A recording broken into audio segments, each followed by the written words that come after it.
Hello friend, नमस्ते, राधे राधे। कैसे हैं आप लोग? आशा करते हैं अच्छे होंगे, मस्त होंगे। मैं अपेक्षा सिंह आपका स्वागत करती हूँ अपेक्षा सिंह एडू ट्री में। तो आज हम पढ़ेंगे हिंदी साहित्य के और व्याकरण के कुछ मोस्ट इम्पॉर्टेंट क्वेश्चन, जो कि हमने 30 क्वेश्चन पिछले क्लास में किया था। अब हम 31वां प्रश्न से शुरू करेंगे। तो चलते हैं अपने क्लास की ओर। पहला प्रश्न है, गायत्री के अंतर्गत कौन से कवि आते हैं? बाणभट्ट सुबंधु, अंबिका दत्त व्यास, या बाणभट्ट सुबंध्रु, या डंडी सुबंध्रु गुणान, या बाणभट्ट डंडी। तो इसका राइट आंसर हो जाएगा बी, बाणभट्ट सुबंध्रु और डंडी।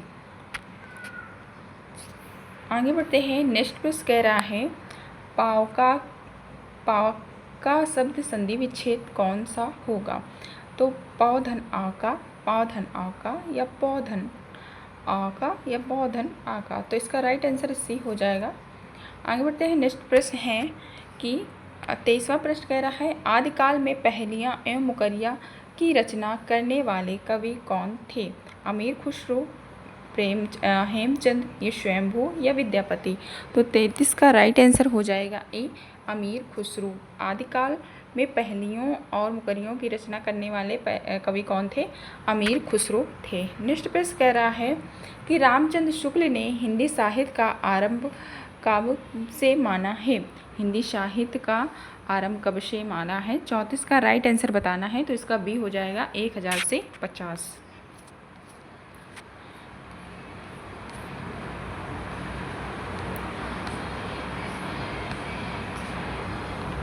नेक्स्ट प्रश्न कह रहा है कि मिलान करना है राहुल संकृत्याय और राम रचमिनपुरी, मोहन राकेश, निर्मला वर्मा। तो इसमें बताना है कि यात्रावत इनमें से कौन सी किसकी है?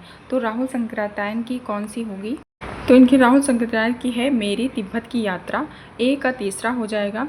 रामवत्स बेनीपुरी, तो बी का हो जाएगा पैरों में पंख बांधकर। मोहन राकेश का है आखिरी चट्टान तक, और निर्मला वर्मा का है चीड़ों पर चांदनी। नेक्स्ट प्रश्न कह रहा है कि भारतेंदु हरिश्चंद्र का जीवन चरित्र ग्रंथ के रचनाकार हैं कौन हैं? राधा कृष्ण दास हैं, श्याम सुंदर दास जी हैं, श्रीधर पाठक हैं, महावीर प्रसाद द्विवेदी हैं। तो 36 का राइट आंसर बताना है। इसका राइट आंसर सी हो जाएगा, राधा कृष्ण दास जी हैं। प्रश्न नेक्स्ट है, गोरा बादल की कथा किसके द्वारा रचित है? गोरा बादल की कथा किसके द्वारा रचित है? दलपति विजय के, जटमल के, जल्हड़ के, नरपति नल्हड़ के। तो इसका राइट आंसर बी हो जाएगा, जटमल का। प्रश्न नेक्स्ट कह रहा है, प्रत्युपकार प्रतिदिन के प्रत्युपदेश में कौन उपसर्ग निहित है? विह का, प्रति का, नी का, ऊ का। तो 38 का राइट आंसर बताना है, प्रति का। नेक्स्ट प्रश्न कह रहा है, इंद्र के लिए पर्यायवाची शब्द नहीं है? अमरपाती, देवेश, शक्र, स्पृहा। तो इसका राइट आंसर बताना है। इसका राइट आंसर डी हो जाएगा, स्पृहा। प्रश्न नंबर 40 है, पक्षी संबंधी पर्यायवाची कौन नहीं है? पक्षी से जो संबंधित है वो उनकी पर्यायवाची कौन सी नहीं है?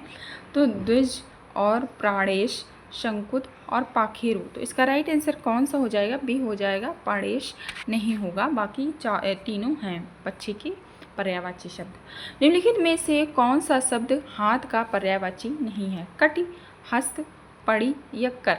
तो इसका राइट आंसर हो जाएगा ए, कटि नहीं है। बाकी तीनों हो जाएंगे, हस्त, कर और पड़ी। नेक्स्ट प्रश्न कह रहा है, इनमें से एक शब्द मछली का पर्यायवाची नहीं है? मत्स्य, मीन, सफरी या जलोदरी। तो इसका राइट आंसर 42 का बताना है। तो इसका हो जाएगा, जलोदरी नहीं है।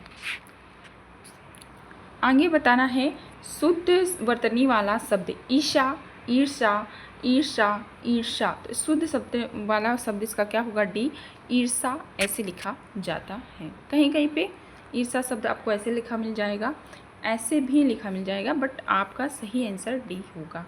प्रश्न नंबर 44 है, वर्तनी की दृष्टि से शब्द का शुद्ध रूप कौन है? वंदना, वंदना, वंदना, वंदना। तो इसका राइट आंसर क्या हो जाएगा? वंदना का राइट आंसर 44 का हो जाएगा डी, वंदना। प्रश्न नंबर 45 है, उस ग्रंथ में 500 प्रश्न हैं, इस वाक्य में उस शब्द है गुणवाचक विशेषण, परिणाम विशेषण और साकेत विशेषण, व्यक्तिवाचक विशेषण। इसका राइट आंसर बी हो जाएगा परिणाम विश्लेषण। 46वां का राइट आंसर क्या होगा बताना है। विशेषण जिस सब संज्ञा का विशेष बताता है उसे क्या कहते हैं। जो विशेषण होता है वो किसी संज्ञा की विशेषता बताता है उसे क्या कहते हैं। संख्यावाचक विशेषण कहते हैं, गुणवाचक विशेषण कहते हैं, विशेष विशेषण कहते हैं, या सर्वनामिक विशेषण कहते हैं। तो 46 का सी हो जाएगा विशेष कहते हैं। अगर विशेषण किसी संज्ञा की विशेषता बताता है तो उसे विशेष कहते हैं। ठीक, आगे है योग गुण शब्द कौन सा है। पीला, घुड़सवार, लंबोदर या नाक। तो इसका बताना है क्या हो जाएगा लंबोदर। प्रश्न है, आदिकाल को आधार काल किसने कहा है। डॉक्टर नागेंद्र ने, रामचंद्र हजारी प्रसाद द्विवेदी ने, डॉक्टर मोहन अवस्थी ने, या डॉक्टर राम कुमार वर्मा ने। तो 48 का राइट आंसर सी हो जाएगा डॉक्टर मोहन अवस्थी जी ने कहा है। प्रश्न नंबर है कि रामचंद्र शुक्ल ने किस पर स्वतंत्र रूप से आलोचना नहीं लिखी है। तुलसीदास ने, कबीर ने, सूरदास ने या जायसी ने। तो इसका राइट आंसर क्या हो जाएगा बी कबीर दास ने। प्रश्न नंबर 50 है, छायावादी कवियों ने जब आध्यात्मिक प्रेम और अपनी कविताओं में व्यक्त किया तो ऐसी कविताओं को किस वाद के अंतर्गत रखा गया है। छायावादी कविताओं ने जब आध्यात्मिक प्रेम और अपनी कविताओं में व्यक्त किया तो ऐसी कविताओं का किस वाद के अंतर्गत रखा गया है ये बताना है। छायावाद में, प्रतीकवाद में, या रहस्यवाद में, या बिंबवाद में। तो 50 का राइट आंसर बताना है। इसका सी हो जाएगा रहस्यवाद में रखा गया। कन्फ्यूज मत हो जाना, मतलब कि छायावाद दिया हुआ है तो छायावाद हो जाएगा, नहीं, इसका रहस्यवाद होगा। ठीक, आगे प्रश्न है कि 19वीं सदी की साहित्य सर्जना का मूल हेतु है। ईसाई विरोध, मुस्लिम विरोध, पराधीनता का विरोध, बोध या परमाणु परीक्षण। तो इसका राइट आंसर क्या हो जाएगा सी पराधीनता का बोध। आगे नेक्स्ट प्रश्न कह रहा है कि निम्नलिखित में से कौन सा कथन पद्मावत के बारे में सही नहीं है। इनमें से प्रेम की लोकधर्मी स्वरूप का चित्रण हुआ है। बी कह रहा है इसमें दोहा चौपाई की शैली अपनाई गई है। सी कह रहा है यह भारतीय लोक कथा पर आधारित प्रबंध काव्य है। डी कह रहा है पद्मावत की काव्य शैली प्रौढ़ और गंभीर नहीं है। तो इसका राइट आंसर बताना है। इसका राइट आंसर डी हो जाएगा पद्मावत की काव्य शैली गौण और पद्मावत की काव्य शैली प्रौढ़ और गंभीर नहीं है।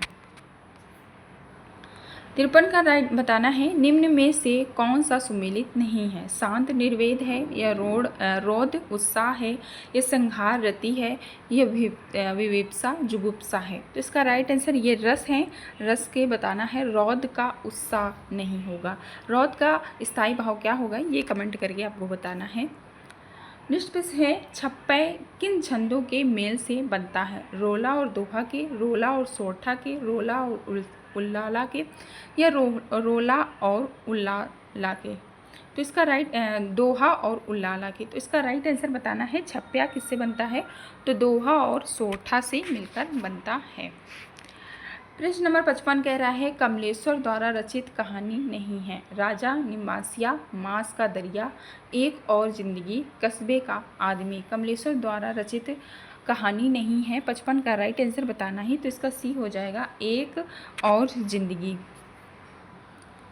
प्रश्न नंबर 56 कह रहा है रससूत्र के व्याख्यान कौन है। भरत मुनि, अहिम भट्ट, या मम्मट, या विश्वनाथ। बी कह रहा है लोलट, शंकुक, भट्टनायक, अभिनव गुप्त। सी कह रहा है विश्वनाथ, जगन्नाथ, महिम भट्ट, अप्या, या दक्षिण। केशव मिश्र है, विद्याधर, राजशेखर, या जयदेव। तो 56 का राइट आंसर बी हो जाएगा लोलट, शंकुक, भट्टनायक, अभिनव गुप्त। नेक्स्ट प्रश्न कह रहा है नेक्स्ट प्रश्न कह रहा है बेकसरी का मजाज उपन्यास के लेखक कौन है? अमृतलाल नागर, प्रताप नारायण श्रीवास्तव या चतुर्वेदी शास्त्री या विष्णु प्रभाकर। तो इसका राइट आंसर बी हो जाएगा, प्रताप नारायण श्रीवास्तव। प्रश्न नेक्स्ट कह रहा है शिव पूजन साहे का एक मात्र उपन्यास कौन सा है? शिव पूजन साहे का एक मात्र उपन्यास कौन सा है? तो इसका राइट आंसर क्या हो जाएगा? ए, देहाती दुनिया। प्रश्न नंबर 60 है नंददास का पर्याय कोश ग्रंथ है विजय मंजरी, कपूर मंजरी, रस मंजरी, अनेक मंजरी। तो 60वां का राइट आंसर डी हो जाएगा, अनेक मंजरी। तो आज के लिए इतने ही क्लास, रोज़ मिलेंगे 30 क्वेश्चन के साथ और तब तक के लिए बाय बाय, टेक केयर। अगर आप चैनल पे पहली बार आए हैं, न्यू हैं, तो प्लीज़ लाइक शेयर सब्सक्राइब करना बिल्कुल भी ना भूलें। और चलते हैं, बाय बाय।